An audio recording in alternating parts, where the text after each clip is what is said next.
Kali ini saya akan mengisahkan perjalanan politik dari Dr. Simonahak SHMH, calon Bupati Melaka, bersama pasangannya, wakilnya, Saudara Kim Taolim, atau yang biasa disebut atau biasa orang memanggilnya Louis Luki Taulin.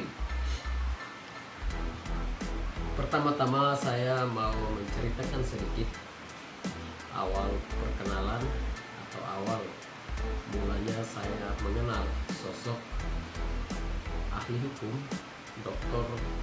Simonahak SHMH. Sekitar tahun 2018 yang lalu, saat bergulirnya pemilihan legislatif untuk seluruh Indonesia, munculnya sosok Dr. Simonahak SHMH sebagai calon DPR RI lewat Partai Perindo, Partai Baru, perwakilan Nusa Tenggara Timur 2, daerah pemilihan Daratan Timur, Sabu Rote, dan Subang. Singkat cerita, walaupun beliau ini gagal sebagai anggota DPR RI karena Partai Perindo seperti kita tahu tidak memenuhi standar untuk lolos ke Senayan, beliau akhirnya atas permintaan keluarga, para pendukung, dan sebagian besar masyarakat Kabupaten Melaka yang mengharapkan atau menginginkan perubahan, Dr. Simonahak usai mengikuti kegiatan atau perhelatan pemilihan legislatif, beliau kembali lagi ke kampung halamannya Kabupaten Melaka, sekedar melakukan silaturahmi, ucapan syukur kepada para pendukungnya. Dan saat itu, walaupun tidak lolos, tapi beliau tetap berterima kasih dan mengucapkan syukur pada seluruh masyarakat Kabupaten Melaka karena sudah memilih beliau. Saat itu di hadapan ribuan pendukungnya dan keluarga besarnya, Simonahak menyatakan diri akan maju sebagai calon Bupati Melaka. Saat itu beliau masih sendirian. Kebetulan saat itu juga saya sebagai simpatisan anak muda turut hadir di kegiatan tersebut. Itu berlokasi di Desa Weleun, di kediamannya Bapak Dr. Simonahak ini. Weleun itu di Kecamatan Melaka Tengah, Desa Bakiruk. Saat itu dengan gagah, dengan mantapnya, Dr. Simonahak ini menyatakan diri bahwa walaupun dia gagal menuju Senayan, tapi dia akan kembali untuk maju sebagai calon Bupati Melaka. Alasan mendasarnya bahwa dia tetap akan memperhatikan, memperjuangkan aspirasi-aspirasi masyarakat pendukungnya yang saat itu mungkin cukup kecewa karena cita-cita dan harapannya tidak tercapai. Berjalannya waktu, mencari pasangan yang cakep, yang cocok untuk mendampingi beliau. Waktu itu banyak figur wakil yang ditawarkan ke Dr. Simonahar ini. Ada beberapa tokoh politik, tokoh masyarakat, mantan birokrat. Namun yang membuat jatuh hati Dr. Simonahar itu adalah kehadiran dan semangat idealisme dari seorang pemuda dari kalangan politisi,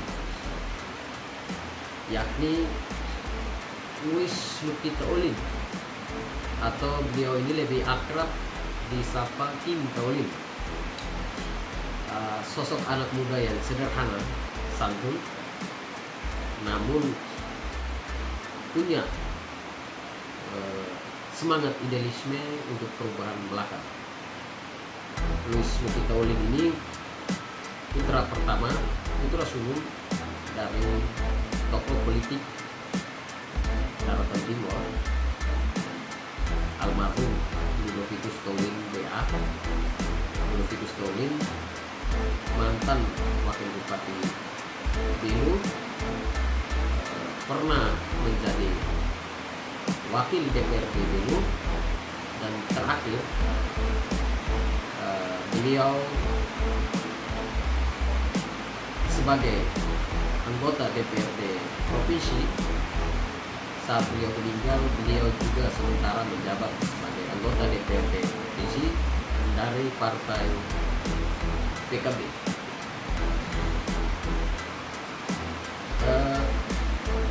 Pertemuan politik saat itu dilakukan, diskusi-diskusi via media sosial, WhatsApp ya, continue dilakukan untuk memantapkan cita-cita ini, harapan ini, bahwa Malaka ini harus berubah. Berubah itu yang pertama, niat berubah dari masyarakat dibarengi dengan pemimpin yang cakap, pemimpin yang peduli terhadap kesejahteraan masyarakat Malaka. Nah, memang sudah mantap saat itu, sekitar tahun 2019, dua pasangan ini sudah cocok, dua tokoh ini sudah cocok. Namun kendala saat itu adalah namanya mau maju sebagai calon bupati dan wakil bupati harus melalui partai politik. Nah, saat itu Kim Taolin, wakilnya, masih menjadi atau masih resmi terdaftar sebagai kader Partai Golkar. Jabatan terakhir di Partai Golkar, Kim Taolin adalah DPRD Provinsi PAW. Beliau menjabat walaupun hanya 7 bulan, tapi pernah menjabat sebagai anggota DPRD Provinsi perwakilan dari Golkar. Namun terakhir, karena melihat peluang di Golkar yang mungkin bagi dia dan atas pertimbangan para pendukungnya, Golkar tidak mungkin memberikan peluang untuk majunya Kim Taolin sebagai wakil bupati Melaka lewat Partai Golkar. Akhirnya dengan gentle, dengan tegas, Kim Taolin mengundurkan diri dari Golkar. Beliau mengangkatkan segala atribut Golkar yang dia miliki, baik bendera, baju, dan identitasnya sebagai kader Golkar. Dan saat itu pun dia menyatakan diri keluar, pamit dari Partai Golongan Karya. Kemanakah Kim Tolin?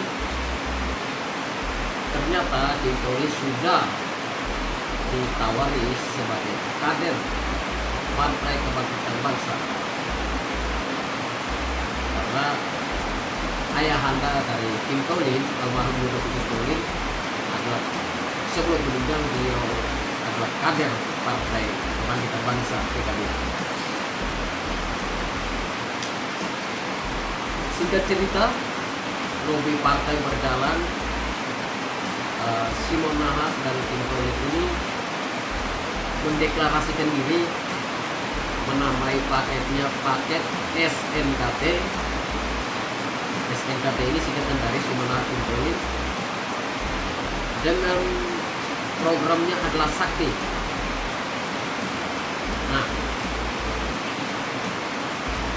terakhir partai yang merekomendasikan untuk pasangan ini adalah Partai PSI. Partai PSI memiliki 1 kursi di DPRD Melaka. Partai Perindo memiliki 1 kursi di DPRD Melaka. Dan terakhir adalah Partai Kebangkitan Bangsa PKB. PKB memiliki 3 kursi di DPRD Melaka, dan 1 kursinya menduduki jabatan sebagai wakil ketua DPRD Melaka. Luar biasa ya. Nah, jumlah dari 3 partai ini, Simon Nahas sudah mengantongi 5 kursi di DPRD Melaka. Yang luar biasa adalah 5 kursi ini ternyata sudah memenuhi syarat untuk mendaftarkan diri di Komisi Pemilihan Umum Kabupaten Melaka. Tanggalnya saya lupa, mungkin 5 November, 5 Oktober atau November.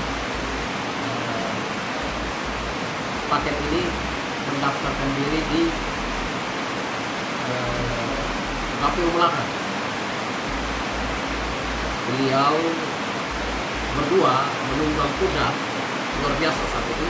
Saya ikut menyaksikan, menunggang kuda diiringi para pendukung mendaftarkan diri di KPU Kabupaten Melaka. Setelah itu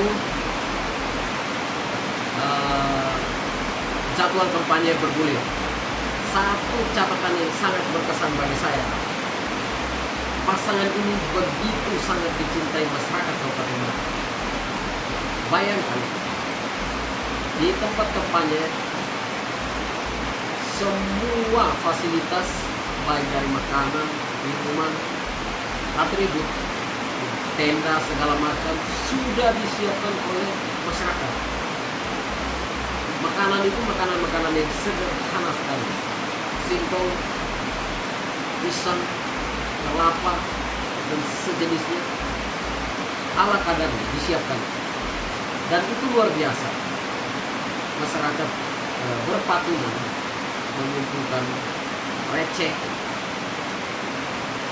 untuk menanti pasangan ini berkampanye di tempat ini. Dan itu hampir tiap hari. Bayangkan masyarakat kecil bersatu, masyarakat miskin bersatu. Luar biasa. Bergerak dari keterbatasan, bergerak dari ketidakberdayaan. Pasangan ini melonjak tinggi elektabilitasnya. Karena apa? Jiwa idealisme dan jiwa petarung yang dimiliki Dr. Simon Nahas dan Wisnu Tito beserta para pendukungnya. Saya hampir tiap hari ikut melakukan peliputan di kampanye Bapak Simon Nahas dan saudara saya Wisnu Tito ini. Sangat luar biasa. Tidak ada mobilisasi, tapi masyarakat dengan hati berbondong-bondong datang untuk mendengarkan orasi politik dari Simonahak maupun Kim Tauli.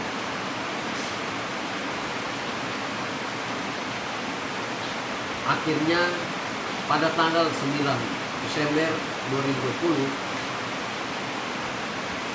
menurut KPU Kabupaten Melaka atas perhitungan perolehan suara, pasangan ini mengungguli incumbent dengan perolehan 984 suara. Petahana akhirnya tumbang. Ini sangat luar biasa. Bagaimana tidak? Pasangan ini bergerak dari keterbatasan, tapi bisa mengungguli petahana. Sedikit catatan, petahana mengantongi 20 kursi DPRD Melaka. Sedangkan Simonahak bersama Kim Tauli hanya mengantongi 5 kursi. Jumlah kursi di DPRD Melaka berjumlah 25 kursi. Bayangkan, partai besar semua beralih mendukung incumbent, tapi dengan 5 kursi kecil ini, dengan partai yang kecil, bisa menumbangkan petahana. Sesuatu yang luar biasa. Artinya rakyat Melaka sudah sadar, rakyat Melaka sudah pintar berpolitik, sudah tahu menentukan pilihan yang terbaik untuk pemimpinnya. Dan saya secara pribadi apresiasi untuk masyarakat Melaka, luar biasa.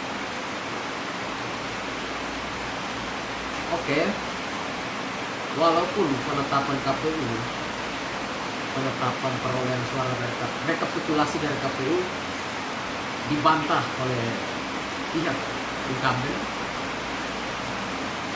pasangan calon bupati dan wakil bupati nomor 2 yang sekarang lagi bersengketa di Mahkamah Konstitusi. Tapi saya secara pribadi mengucapkan terima kasih kepada para pendukung Simonahak yang dengan gigih bertarung, bukan bertarung secara fisik, tapi bertarung menentukan pilihan yang bisa menumbangkan petahana. Ini sangat luar biasa. Tapi sekali lagi saya harus menghimbau kepada seluruh masyarakat Kabupaten Melaka, sebuah yang tadi saya ungkapkan sampai dari awal hingga pemilihan dan rekapitulasi suara dari perolehan suara dari KPU Melaka lagi bersengketa di Mahkamah Konstitusi. Kita menghargai prosedur yang ada, proses hukum yang ada. Apapun keputusannya kita apresiasi, kita dukung. Namun saya yakin hakim-hakim, majelis-majelis hakim yang ada di Mahkamah Konstitusi akan memberikan keputusan yang seadil-adilnya berdasarkan kebenaran dan fakta. Jadi kita tetap menanti, dalam waktu dekat akan kita dengar putusannya seperti apa.